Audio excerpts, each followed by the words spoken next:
Hi there, Leo. I'm Jennifer Angel. These are your stars. Now, the full moon this month is right opposite you. Okay, so it's right, you have the sun in your sign, and it's right opposite the moon, which is sitting in Aquarius. And on the second, now this position of your solar chart is all to do with relationships, partnerships.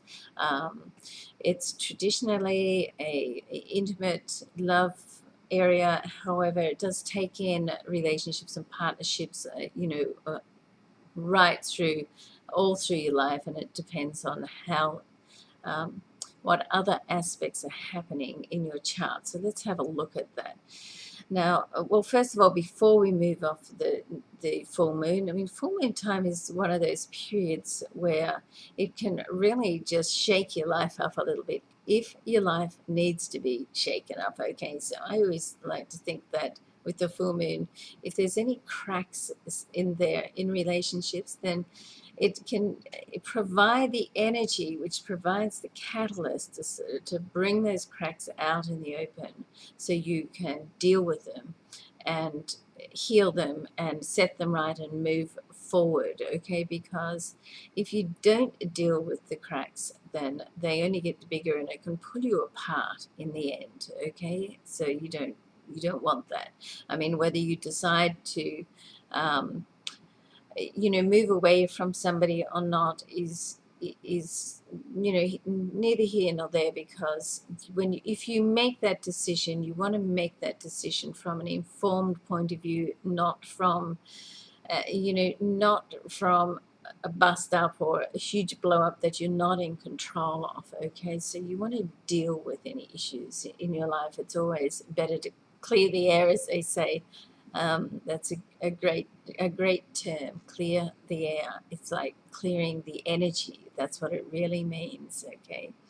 Now, there is a nice connection between the sun and Saturn. Now, Saturn is the planet of permanency. It's a planet of business. It builds, builds up, and it's in your solar third house of communication, media, and anything to do with communication, and particularly on a media level. Now, let's not forget, and it's also a creative area of your chart. Let's not forget, though, that you do have Mercury also in your sign, and Mercury is still retrograde, okay? So even though I can see that there's going to be like almost an ease of communication with the project this week, you want to make sure with Mercury that there's no misunderstandings, or you've not overlooked any details or made any assumptions, okay? So always a good idea, business or personal, to follow up any communications in writing, okay? So there's limit the incidence or possibility of any misunderstandings. That's what you want to do. Sometimes it's just totally unavoidable, but you want to limit the incidences if you can, okay? There's also a very nice connection with the Sun and Jupiter, and Sun being in your sign. Of course, the Sun is your ruler, so happy birthday, Leos, still. And Jupiter is sitting in your solar 11th house over this next year. It's only just moved in there recently, over about 5 weeks ago or so.